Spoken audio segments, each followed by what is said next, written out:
Gypsy Rose Saga from a Source Part 4, and this story is really taking a wild turn for the worse right now. Christy was This is all alleged. She wasn't stumbling. It takes a lot for her to get there. She was just very emotional, which isn't usually her. She is worried that she enables Gypsy to stay feeling entitled, self-centered, and lazy. Now I'm going to give you this quick side note. I feel like this was Christy saying these things to these people, but really to make herself look good. So I want you guys to keep in mind when you're listening to this, this is Christy talking to someone else about the situation, about how she feels. So take the way she's trying to protect herself with a grain of salt. Christy said she's willing to protect Rod's grandbaby at all costs. Christy finding out about Gypsy's chromosome disorder and realizing that the procedures that she had was genuinely needed changed everything for her. Before, Christy gave Gypsy advice and meaning how to manipulate and change the narrative of her mother's unaliving and to play victim, including reaching out to celebrities and famous people to gain sympathy. Christy has reached out for interviews and podcasts to control the spread of the info on social media while Gypsy was behind bars. Now, side note, when you really think about it, she actually did a good job because the narrative we were believing up until Gypsy came out and really showed her butt. Christy had been deeply involved with everything happening with Gypsy, and she did this because she loved the power, the control, and the importance it gave her.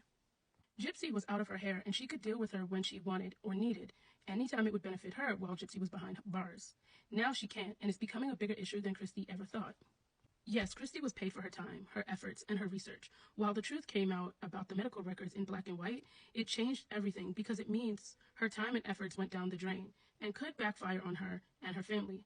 Others are also able to see the truth. Up until that point, Christy didn't realize how manipulative Gypsy really was, or is. Christy has vented along with sharing information about the medical records. The oversharing Christy is doing is starting to look like a spiral. She was pissed how much she lied to her, and she is in too deep in over her head. Her fear right now, which has came up many times, is if she doesn't keep Gypsy close to her, in her heart, she knows she will turn on her. She is sure Gypsy has her own version of made-up events she will share with the world. Christy knows that Gypsy has realized how many people are figuring out the truth, and her story is genuinely not adding up. And people are finding proof of her lies. Christy believes when this all blows up, to pull on the heartstrings of the public, she's going to blame Christy to avoid backlash and to justify, to capitalize on the unaliving to be financially stable. Christy has also said Gypsy isn't remorseful and will never take accountability for anything in life. Gypsy will do anything to gain the public support, and she will step over anyone's toes, even if she cares about them to do so. Christy feels stuck in a rut and regrets ever sticking her neck out for Gypsy, and regrets ever getting involved. Now, I feel like she does regret getting involved, but the only reason why she really regrets getting involved is now that really everything is coming to surface. Christy is now having arguments with Rod on the regular. He normally lets her do whatever she wants unless he feels strongly about it. Then he'll put his foot down. Christy taking the lead into things allows him to not have to look too deeply into everything and the reality of what's really going on. The truth is coming out more and more, and Rod is asking more questions. The gender reveal did not sit right with Christy after Gypsy admitted her concerns about the chromosome disorder with the baby, but if she puts her foot down, Christy will quit supporting her. And Christy knows she has a new story prepped and ready for the public. Christy knows that she has ammunition to make her look bad and humiliate her. She is praying Gypsy grows up and becomes a good mom and proves everybody wrong, but she's doubting it. I personally feel karma is real, and you can't avoid this blowing up and them turning against each other. I don't believe they'll avoid a big conflict in the near future, and now I believe Christy's reason for talking so much is because she's worried what Gypsy is going to reveal about her and the interference over the years, and Christy spills her guts out knowing that she can't trust anyone, but I don't think she really cares. At least she didn't care up until the real versions of events came out about the unaliving. It wasn't something she openly discussed. She had a few drunken heart-to-hearts that she'd probably long since forgot that she'd ever spoken out loud. So the fact that it came out confirming to Gypsy that Christy is sharing secrets, obviously both of them already don't trust each other. But Gypsy, until this point, had no solid proof. Now she knows without a shadow of a doubt how Christy hates her, and Christy knows that that info coming out isn't good. Christy knows this information coming out. Gypsy now knows and is very well aware of how much Christy really hates her. Christy was really drunk saying all of this. But you know that in the back of her mind, the fact that she knows Gypsy is ruthless, and she plans to step on her toes to get herself out of trouble when all the lying finally comes out, that revelation of Christy babbling her mouth, the motive, means Christy knows that whatever she'd say originally about her, Gypsy would claim that about her now, and there's going to be nothing held back. And everything Kay has done and said in the dark is going to come out to light, and possibly break up her marriage and her family, especially as she has no intentions of letting Gypsy exposing her without her taking Gypsy down too. But she said she'd rather that not happen. When your part 1 and part 2 came out, it really changed a lot, and now all their confidence plans for the baby, etc., are all up in the air.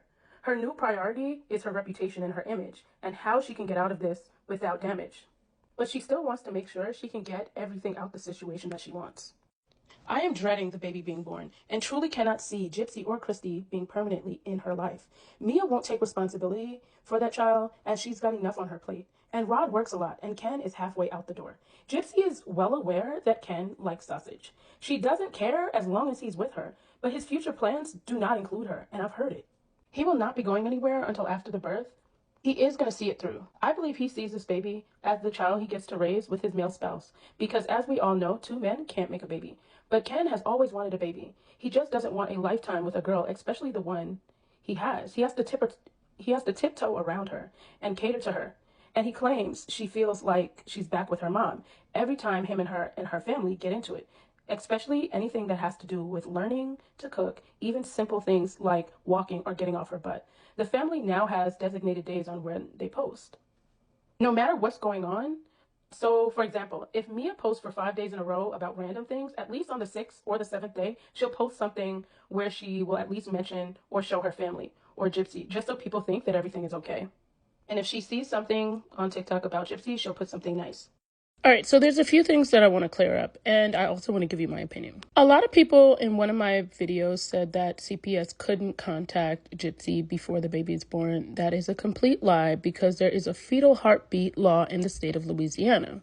Because of that law, CPS can step in while you're pregnant.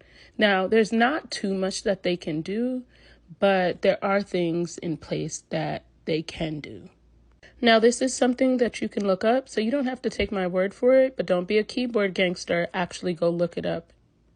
Also, I want to touch on something really quick. Do you guys remember Raji Man? Raji Man is dating one of Gypsy Rose's attorney's employees. This woman right here in the black. Now, someone just wrote me about him, and I'd like to share it with you. I'm going to show you a screenshot, but I crossed out that person's name. Hey, I've been following you for a while now, and I just recently saw the whole video with Gypsy Rose and her divorce attorney and her 2 employees. The lady you talked about in the black dress, well, she is a domestic abuse survivor. The man she is dating, the one that you showed in the video, he is a domestic abuser himself. He choked his ex-wife, and she was able to fight him off, but he did do it, along with other things. But I just figured this would be an interesting piece of information for you. I prefer if you don't share where you got this information from, but I just wanted to share it with you. So to that follower that sent that, I really appreciate it. Thank you for bringing awareness, because this is a serious issue. Now, what I think is ironic about this entire situation is this is someone that also supports Gypsy Rose. Now, also, remember that this guy is dating someone that works in the law firm that Gypsy Rose's attorney owns. Remember, her attorney has a nonprofit organization for domestic abuse victims. This is all so crazy to me. Now, do you guys also remember that guy, Matthew, that had the pew-pew issue with his wife? That Gypsy Rose's attorney actually defended in his divorce? Y'all, I got some juicy tea about him and so much that's going on in the bayou.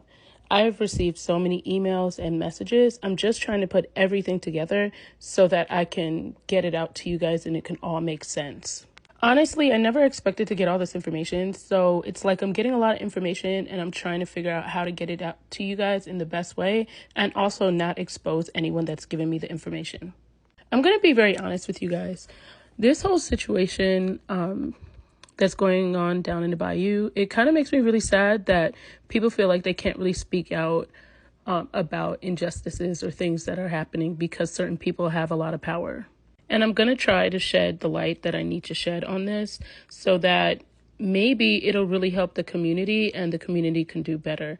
But y'all, this is the tea on the Gypsy Rose saga, and I wasn't expecting all this. So I hope you guys had a great day, and I'm so sorry for taking so long to get back to you guys.